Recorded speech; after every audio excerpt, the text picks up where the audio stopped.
The Ranger rookies lose 4-3 in overtime to the Flyer rookies, but that is exactly what the Rangers need from Brennan Othmann.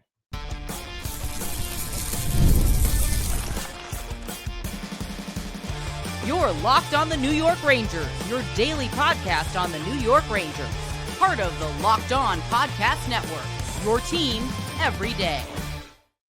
Welcome back, Blueshirts fans, to episode number 1378 of the Locked On New York Rangers podcast. I'm your host, John Chick. Just want to thank you guys, as always, for making Locked On New York Rangers your first listen every day. We are free and available on all platforms, including YouTube, and we are, of course, part of the Locked On Podcast Network, your team every day. So Ranger hockey in one form or another is finally back. It's been obviously a long offseason here with the Rangers not making the playoffs this past year. Feels like it's been forever since we had any type of a Ranger game to talk about, but we have finally gotten there.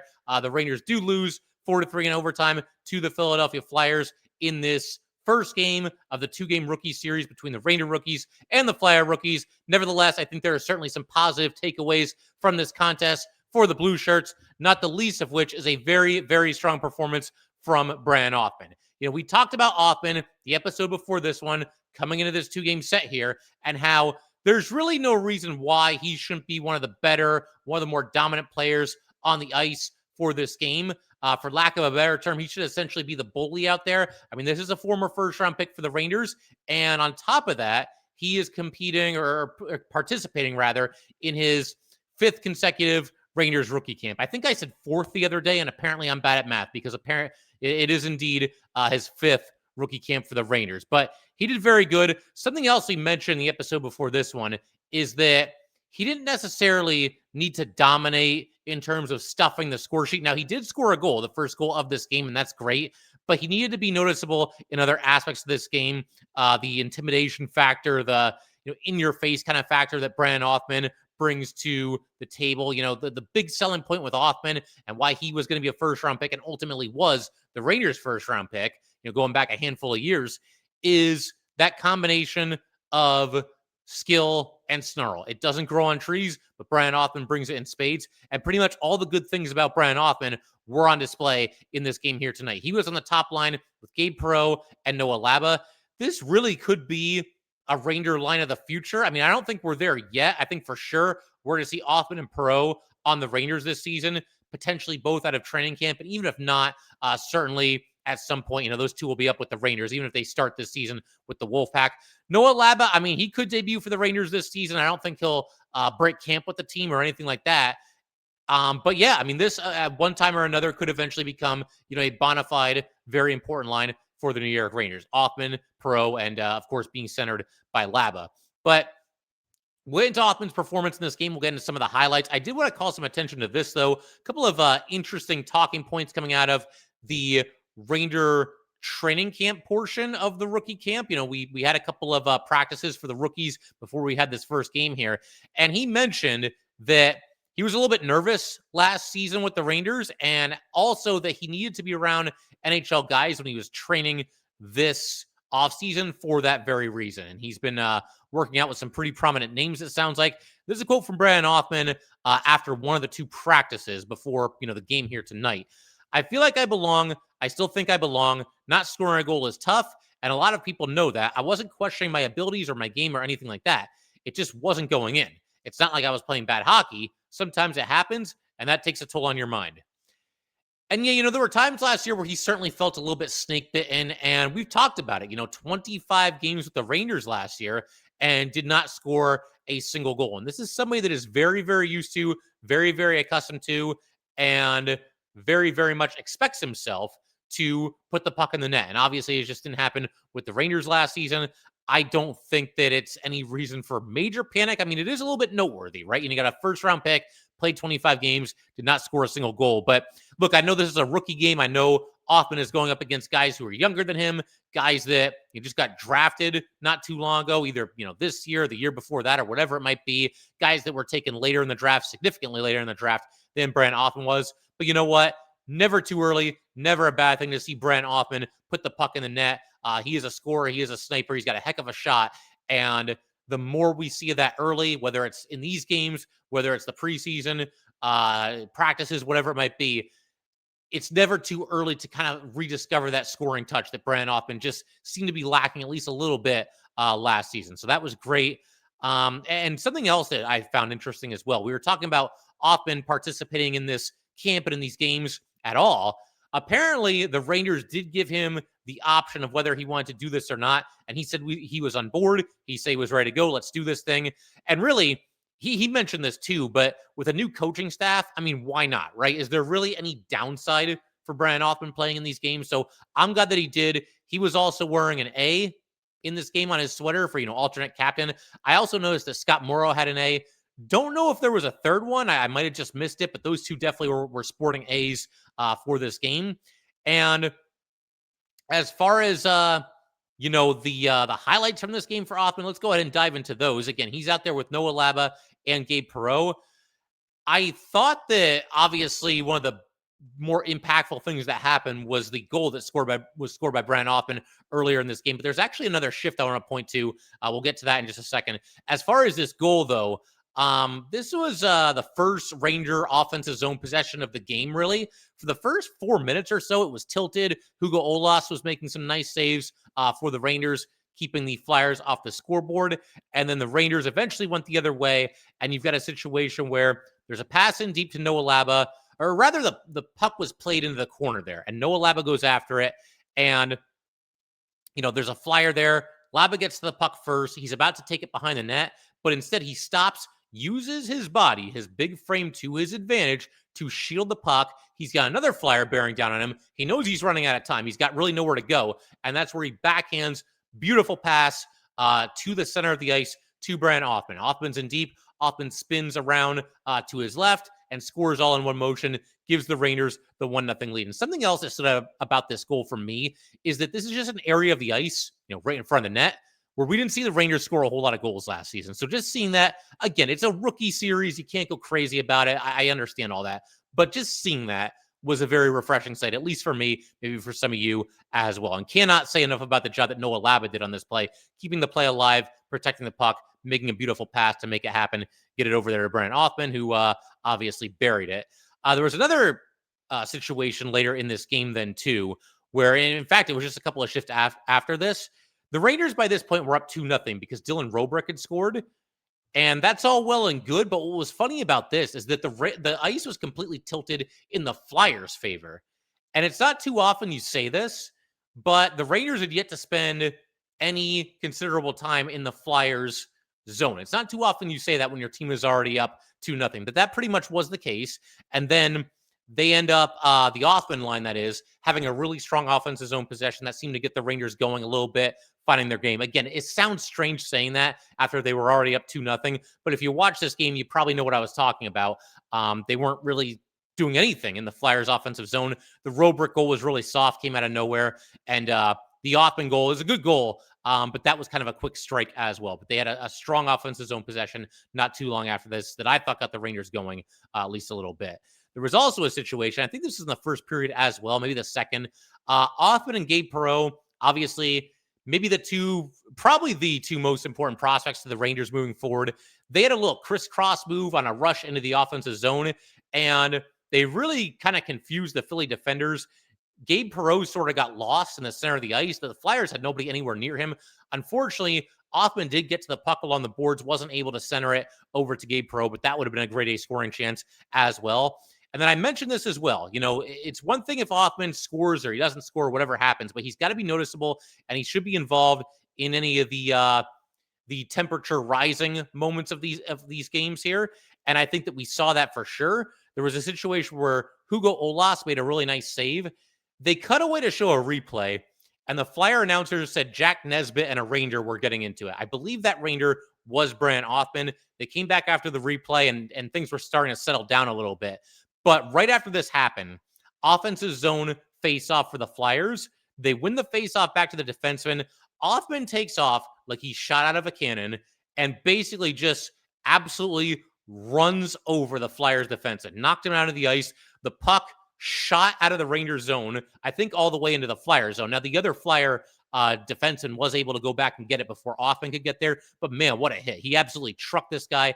And I think that even more so than the goal, that's the kind of stuff you want to see from Brennan Othmann. And Othmann has done that even in the NHL. His offensive numbers are somewhat underwhelming when you look at it, what he's done in the NHL so far, but the hits have been there. The physical plays have been there. I think from that perspective, he certainly has looked like he's belonged ever since he's gotten to the NHL. And Ranger coaches are going to like things like this. I mean, this is a team that wants to play straight line, in your face, hard-nosed hockey. And we saw that on display for Brennan Othmann here. There was an incident too where not too long after this, there's another whistle. And then Nesbitt was trying to get after Vaughan, who ended up getting in 2 fights for the Rangers. We're going to talk about that in a little bit as well. But Nesbitt was going after Vaughan, and Othmann was stepping in there, and Othmann was mouthing off to Nesbitt and the entire Flyer bench. So again, this is the kind of stuff that you want. You want him to play with that edge. You want him to play with that mean streak, that attitude. Call it whatever you want to call it. You guys know it when you see it, just like I do. And it was on full display for Brennan Othmann in this game here tonight. And he came close to scoring another goal. The Rangers had a power play when it was 2-1 in favor of the Rangers, and they're working the puck around. They get over to Othmann on the right side. He blasts just an absolute missile of a shot, rings off the post. Didn't look like the goalie had any chance of stopping it. Just got bailed out by the iron, basically. Unfortunately, went the other way. The Flyers got a shorty. So basically a 2-goal swing there. Be that as it may, again, can't say enough about the job that Brennan Othmann did in this game.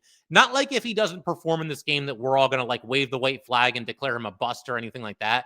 But a very, very encouraging performance for Brennan Othmann. And I mean, hey, this a type of night like this, it can only strengthen your chances of making the team if you're somebody like Brennan Othmann. So that was great to see. In just a second, I talked about this not too long ago, but in this rookie series, there's always, at least 1 or 2 players that kind of surprise you. You're not really thinking about them, but they find a way to stand out. One player did exactly that for the New York Rangers. That would be Corbin Vaughan. And we'll be talking about him and the impact that he made in this game in just a second. All right, we just want to take a minute to let everybody know that today's episode of Locked On New York Rangers is brought to you by Monarch Money. Most people cannot name all their financial accounts or even what they're worth, whether it's 401ks, properties, or investments. And when you don't have the full picture, you can end up leaving money on the table. That's why there is Monarch Money. It's an all-in-one personal finance tool that brings your entire financial life together in one clean, easy-to-use interface on your laptop or on your phone. Monarch Money is built for people with busy lives. If you've put off organizing your finances, Monarch is for you. Monarch does the heavy lifting for you. You can link all your accounts in minutes, see clear data visuals, get smart categorization of your spending, and finally feel in control of your money without ever touching a spreadsheet. Don't let financial opportunity slip through the cracks. Use code LOCKEDONNHL at monarchmoney.com in your browser for half off of your first year. That's 50% off your first year at monarchmoney.com with code LOCKEDONNHL.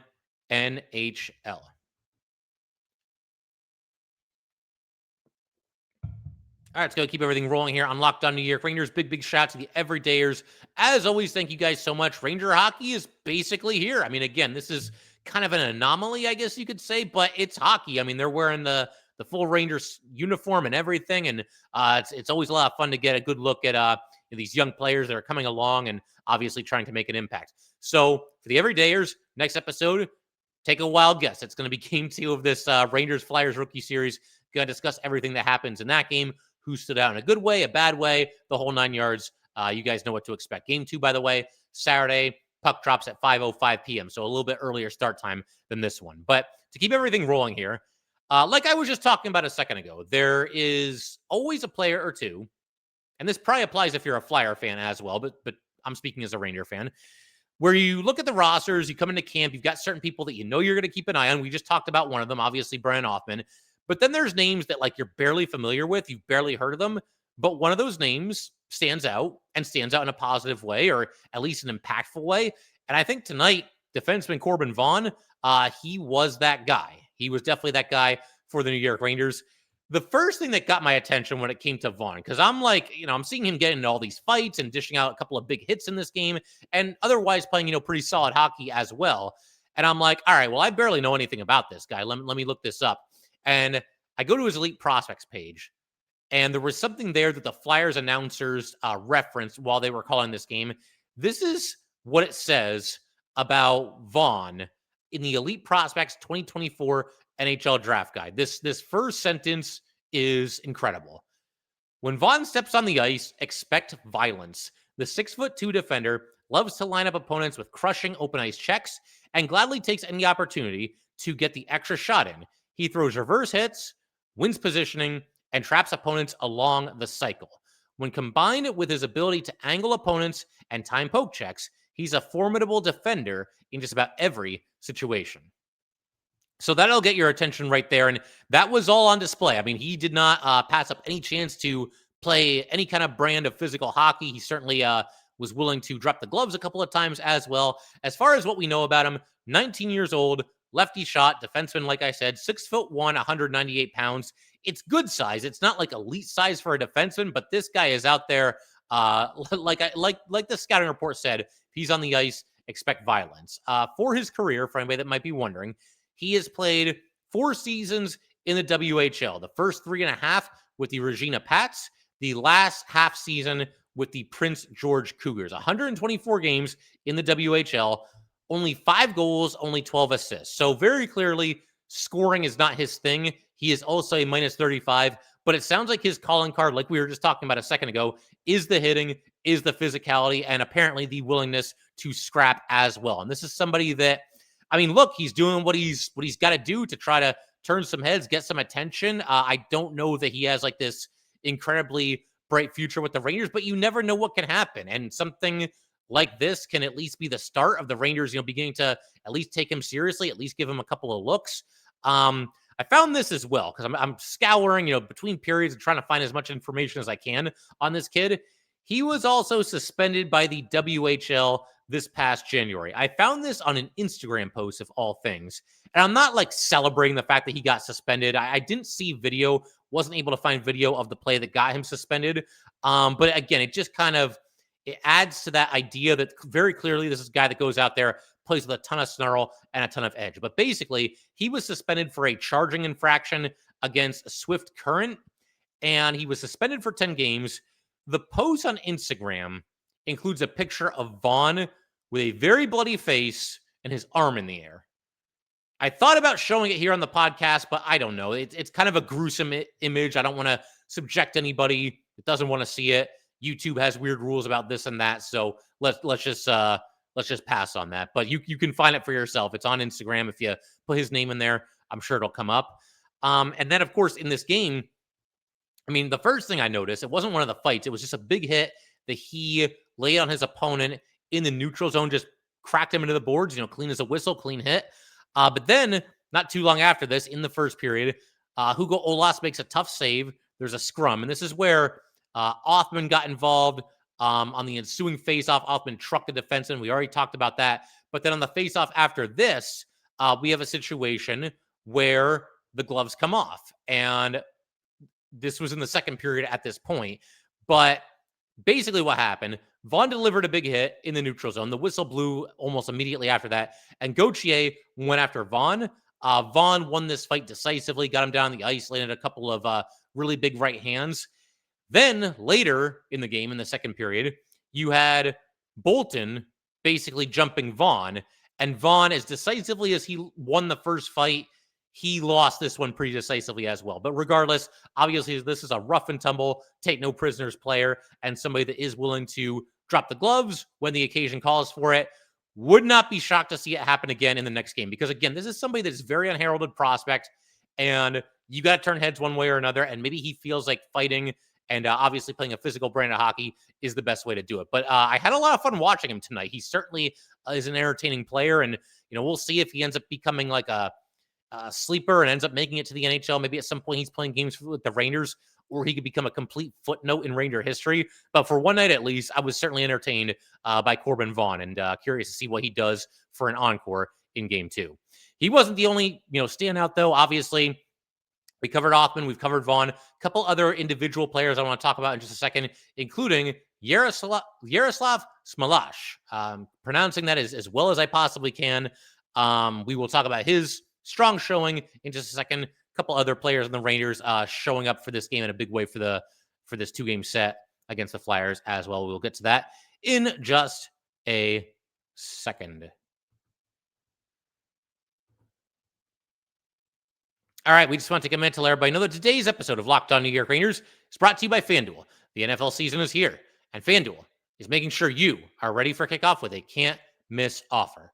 Right now, new customers can bet just $5, and if your bet wins, you will get $300 in bonus bets to use across the app. FanDuel is the best because it fits however you like to bet. Player props, building a same-game parlay, or even jumping in live as the action unfolds. All those options are right there on the table just for you. It makes every game more exciting, whether you're watching your team or just keeping an eye on your fantasy lineup. It is quick, it is easy, and it is the best way to add a little more energy to Sundays. So are you ready to play? Download the FanDuel app right now by visiting FanDuel.com to get started. That's FanDuel.com to place your first $5 bet. All right, let's go ahead and wrap up this special episode, first game back episode of Locked On New York Rangers by talking a little bit about a couple of the other standouts, guys that I thought impressed in this game for the New York Rangers. One of them I mentioned just a second ago, that would be Jaroslav Chmelar. He was out there on a line with Nathan Aspinall as well as Dylan Robrick. And Robrick has become, something of a little bit of a sleeper prospect for the Rangers. I think people are pretty bullish, myself included. Very strong showing with the Wolfpack this past season. And I think he played well in this game too. But Chmelar was the one that kind of stood out to me. He had a couple of really good scoring opportunities in crunch time down the stretch when this game was tied at 3-3, getting kind of late in the third period. There was a play where he was able to get around the defense to the outside, drive his way to the net, force his way through a defenseman. Better save was just made on the doorstep, but a great scoring opportunity there.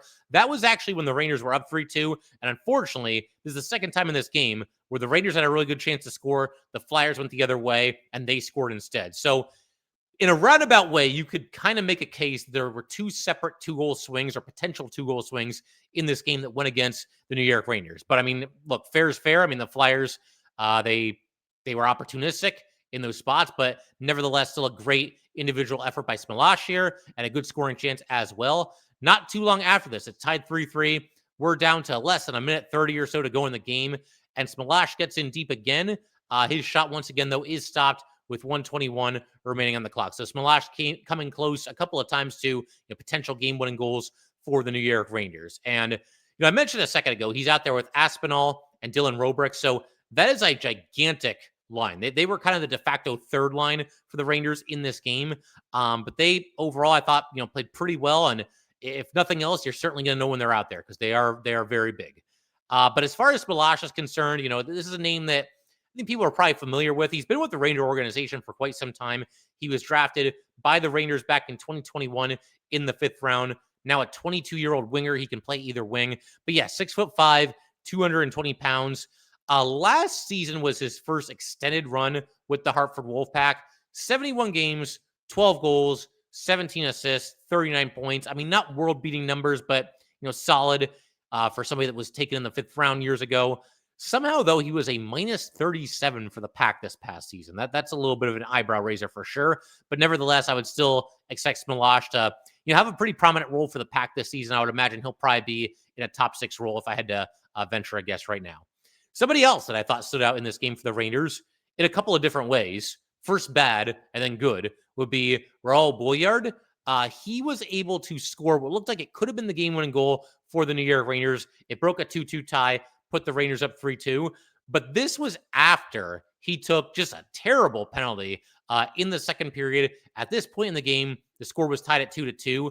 And the Flyers had the puck in their own zone, and there was a defenseman kind of retreating and looking like he was going to go around behind the net. And I get that Boyard is trying to, make a play here and stand out in one way or another. Unfortunately, he ended up standing out in a not so good way here because, he reached for the puck and he tripped the defenseman. Defenseman went down, and just like that, it's a really bad offensive zone penalty for Boyard. And, fortunately, the Flyers got on the power play. The Rangers were able to kill it off. Not too long after that. In fact, it might have been Boyard's next shift.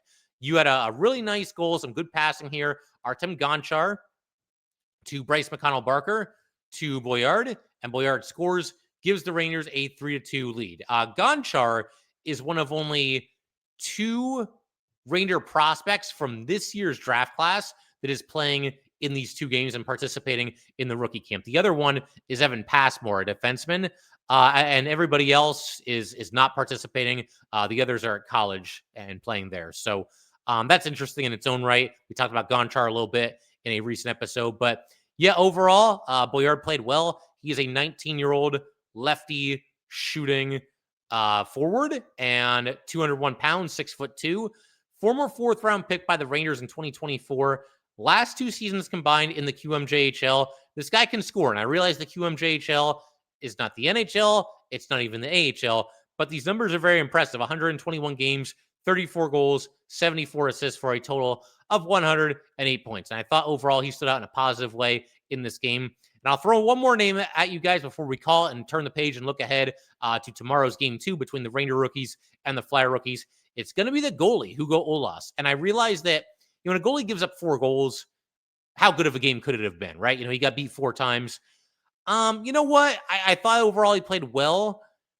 There were a couple of goals. I wouldn't say any of them that were soft. Maybe 1 or 2 that he would maybe want another chance at. But, he also made some really nice saves. There was a really nice glove save that he made to keep the Rangers with the lead, getting somewhat late in the second period. Just a really slick glove save against Flyer forward that was in deep there. He also had a point-blank save after somebody was able to power their way around Scott Morrow. As far as anybody needing a refresh on Olas, he is a former 7th-round pick by the Rangers in 2020. Here's a fun fact about Olas. I think you guys will like this. If he ever is to make it to the NHL, whether it's with the Rangers or anybody else, he will be the heaviest goalie to ever play in the National Hockey League. I believe right now that distinction goes to Robin Lehner. And who's to say for sure? I mean, Olas could add weight or lose weight between now and then. But yeah, he would be the heaviest goalie in NHL history. I don't really know what to make of that fact other than it's just kind of interesting. It's just kind of a unique piece of trivia, I guess you could say. Olas has played 1 game with the Wolfpack. He's mostly been an ECHL guy. Last season with Worcester, 10-9-2 with a 307 goals against average and 899 save percentage. So, I mean, I don't know. There's probably no grand plans by the Rangers for Olas. I mean, he is a former 7th rounder. He hasn't had the best of numbers in the ECHL either. But be that as it may, I think somebody here who, still could get some attention with a strong performance here. I do think tomorrow we'll probably see Caleb Tung. He is the other goalie that's in this rookie camp for the Rangers. We'll see how they look to do it. But yeah, I would imagine they would give the other goalie the game. But nevertheless, for one night at least, I thought it was at least a solid performance between the pipes for Hugo Olas. I figure we can call it there. Like I said, we've got game 2 of this coming up tomorrow night.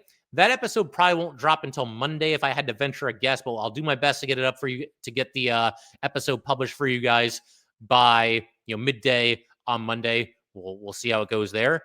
But either way, man, I'm happy to be doing this again. I mean, we've been doing the podcast throughout the entire offseason, obviously, and talking about free agency and the draft and trade rumors. And we had Chris Kreider's all-time best moments as a member of the New York Rangers. And that's all well and good, and that's all fun. But, man, there's no substitute for Ranger hockey. Even if it is the rookies playing in what's, ultimately an exhibition game, it's still a blast. And here, I've got my water bottle here. Here's to everybody raising my glass for another season of Ranger hockey together. Really looking forward to going through all the ups and downs with you guys. And, hey, let's hope that the Rangers can get a win tomorrow. I know it's just the rookies. I know it doesn't count in the standings, but hearing that the Rangers beat the Flyers, that's always a positive thing. That's always music to, I think, all of our ears. So we'll call it there. If you guys would like to get in touch with this podcast, please send an email to lockedonnyrangers@gmail.com. Once again, that is lockedonnyrangers@gmail.com. Definitely give us a follow on Twitter as well, @jchick17. Once again, that's @jchik17. And definitely subscribe to Locked On New York Rangers YouTube channel. Thanks again, guys. I will see you next time.